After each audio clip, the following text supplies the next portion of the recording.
Welcome to The Explainer. Today we're going to dive into a simple human quirk, one that connects everything from a funny little observation on the internet all the way to some of life's most profound, most difficult choices. We're talking about the powerful and often subconscious act of wanting. So let's just jump right in with a question that, it seems almost childish, but it has some surprisingly deep answers. Have you ever felt that pull? You're perfectly happy 1 second, and then the next, you see something someone else has, and all of a sudden, you have to have it too. What's the deal with that? Well, a Reddit user who was talking about this exact thing shared this fantastic Spanish phrase that just nails it. Culo veo, culo quiero.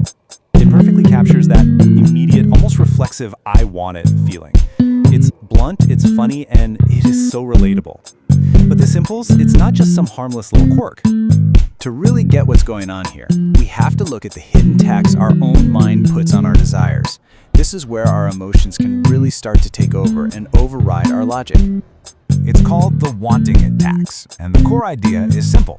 Your own eagerness can become your biggest liability. The very act of wanting something so intensely can actually make it harder to get, because that desire, it clouds your judgment, and it really weakens your position. Let's see how this plays out in, say, a simple negotiation. So imagine this. A couple is in an antique store, and they spot a clock they absolutely fall in love with. The wife turns to her husband and says she just has to have it. But the store owner overhears them. So when they go to haggle on the price, the owner doesn't budge, not one bit. And why would he? He knows they've already lost their most powerful negotiating tool, the ability to just walk away. Their obvious desire cost them real money. They paid a literal tax for wanting it so badly. Okay, so that's an antique clock. Now let's really raise the stakes.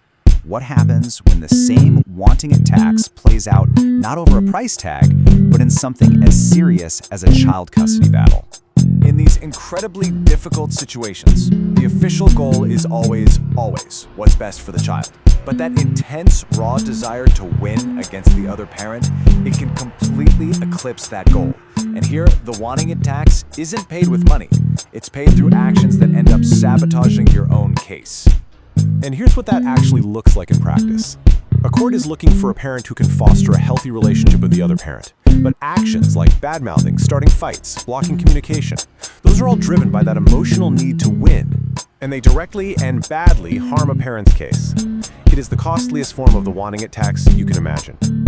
We're going to shift gears now to talk about the most profound and, frankly, tragic form this psychology can take. We'll proceed with care here as we discuss where a desperate desire can lead when the object isn't a thing or a victory, but simply relief. And this is where we really get to the heart of the matter. Drawing from the work of Dr. Pamela Wible, a physician who runs a suicide helpline for other doctors, she addresses the ultimate want, the desperate desire for an end to suffering. Dr. Wible just completely reframes the entire conversation with this one powerful question. What she suggests is that for many people, the fundamental desire isn't actually to die, but to stop living with a pain that is relentless and unbearable.